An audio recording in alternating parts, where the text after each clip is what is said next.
My 15-year-old son got his girlfriend pregnant on purpose over Christmas break in hopes that it would persuade me to move our whole family to be closer to them, but when I found out 5 months after and shut him down, he called me disgusting. I, 30F, have a child, 15M, we'll call him Ollie, plus other children aged 2, 6, 9 and 11. As you can tell by my own age, I was teen parent. I was lucky and we married at 18, still married, healthy relationship, worked our way out of a very dire situation, graduated, started a trade etc., and we are comfortable, stable in all ways. This information is relevant. Ollie has been friends with this girl, we'll call her Bree, since he was 7 years old. Their family used to live in the same city as us and went to the same school, same friendship group.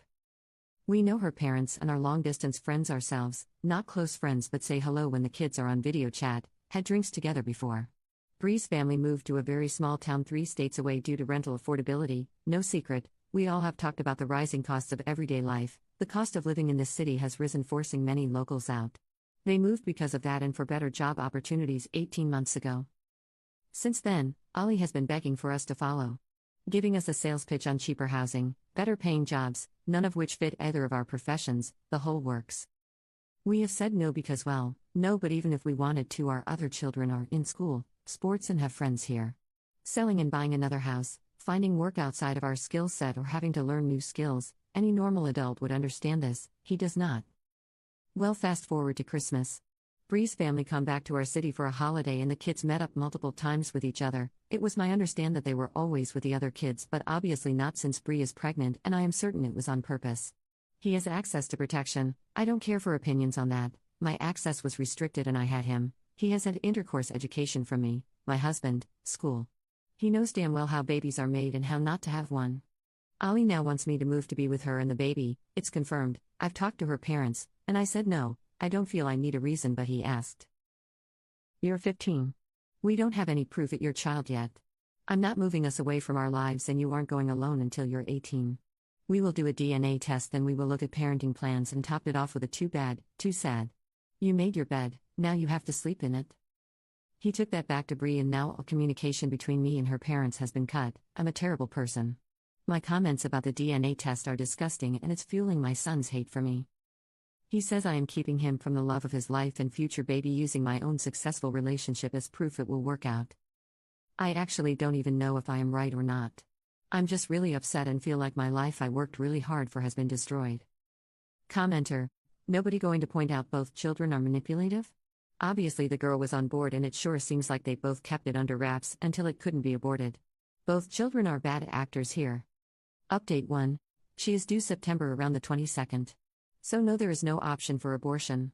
I don't think that or adoption ever was. Ollie admitted it was on purpose last night. Apparently, it was Bree's idea first as a joke that turned into a plan together.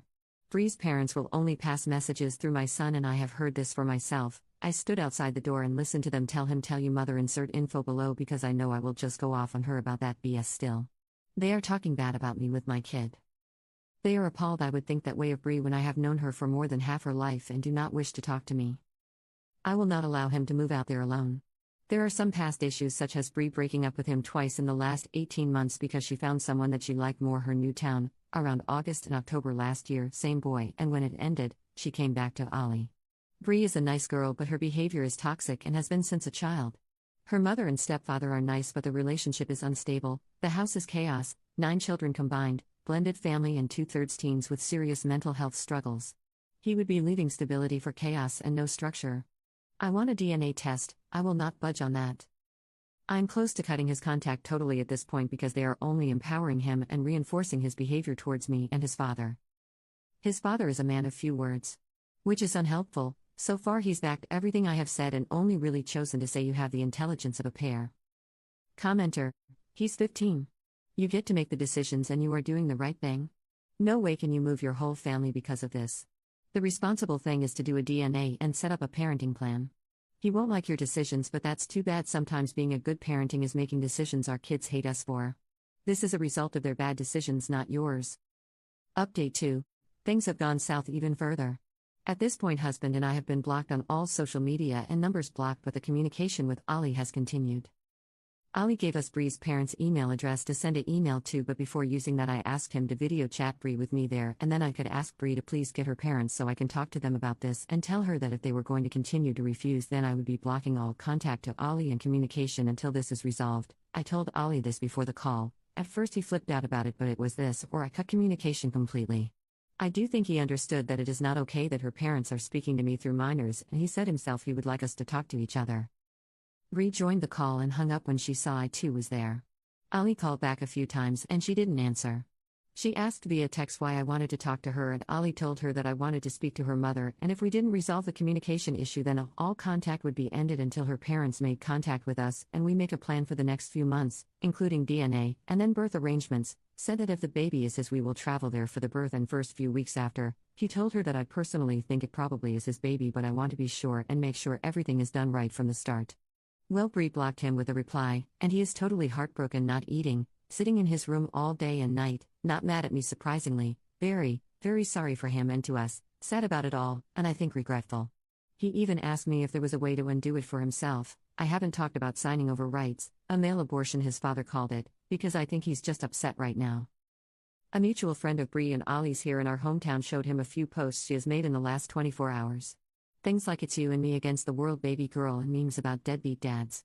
She'd also announced the pregnancy, which she hadn't done yet, and the post had some single mother facts and quotes. Ollie's friends knew about the situation, and a few were under the impression he had dumped her and the baby going by the post, but when he explained that what had happened, they all rallied for him in the comments. I said not to, and now she's blocked them, and we can't see what she has posted. This is just a nightmare. I have had a plan personally, not set, but something I wanted to talk to her parents about, but I don't even want to waste my time at this point. Ali gave us Bree's parents' email address to send an email to with said plan. Basically, Bree does DNA blood test. We will pay the full $1,500 for it. If it is his baby, we can book flights and plan to be there for the first month. I'll stay too with Ali, maybe even the whole family, and then we can also work on a parenting plan and getting into mediation for a judge to sign off on it. Ali's father and I spilled for the first 7 months of his life, so we have done this before and we know the process. But at this point I think I will just leave it to settle before sending an email. Commenter: reality is about to hit that kid like a fudging train. Update 3. Ali's friend was able to see her Instagram through an old account, different email. I don't use Instagram enough to know what that means, but it meant they weren't blocked when they reactivated. They found the pregnancy announcement post, and if you scrolled across, it showed a digital copy of the scan Bree sent us as a 16-week scan, apparently the first scan she had at the OB. That is dated 0404 and clearly says GA 19 plus 3 weeks, making an August due date, I believe, or very early September. This would not line up with the due date given to us, but does line up with when her parents told me she was pregnant mid-April. They told us we've had the pregnancy confirmed and sent a photo of the printed pic, which the date isn't on there. I actually think it may have been cut off the top. I haven't told Ali this yet because I want to be sure. I am very concerned about his mental health at the moment and taking that into consideration. But unless she gave the wrong period dates and the baby measured only 16 weeks, then it's not possible for it to be our son's.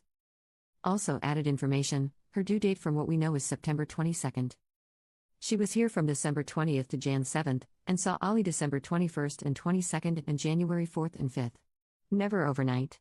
I asked Ali when did this happen, and he said January 4th was the only time, which makes more sense as they were in public gathering otherwise. They were at a mutual friend's birthday that night but never stayed overnight. I have had 5 kids and I know the dates are too close to figure it out that way. Ali also said that the joke Bree made was to just see if it happens, the pregnancy, because then it's obviously meant to be, and he would be able to move. To me it sounds like she had the plan a lot longer, but I may be biased here. Commenter 1. So what you're saying is that the most immature people in this situation are Bree's parents. I expect teenagers to make questionable decisions, although generally not to the extent of get pregnant on purpose so we can force people to move, but the parents are a whole new level of WTF. Commenter 2. Bree's parents will only pass messages through my son. Fudging ridiculous. I'd tell them either they communicate with me like an adult or they handle their pregnant teenage daughter by themselves. I will not discuss this serious matter by playing telephone with a 15-year-old.